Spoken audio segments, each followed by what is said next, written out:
The Canadian Tradition is brought to you by Ducks Unlimited Canada.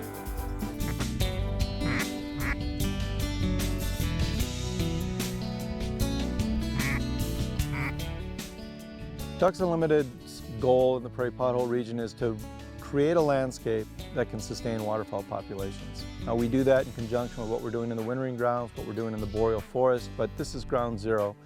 And so what we have to do is create a set of habitats on the ground that allow the birds to get through the bad years, the dry years, and then put in position a bunch of habitats that's there so when we get water, the birds can flourish.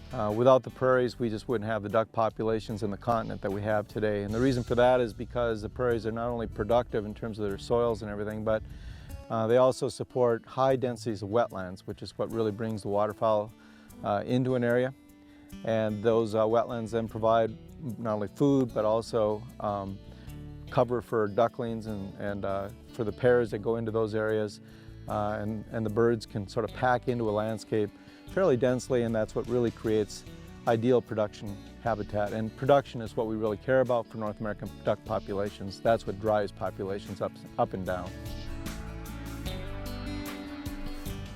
You know, these little potholes may not look like much, but the state of waterfowling depends solely on the conservation of these wetlands. And that's something we as hunters and outdoors people carry squarely on our shoulders. Practice good conservation, hunt safe, and do your part in keeping our tradition alive.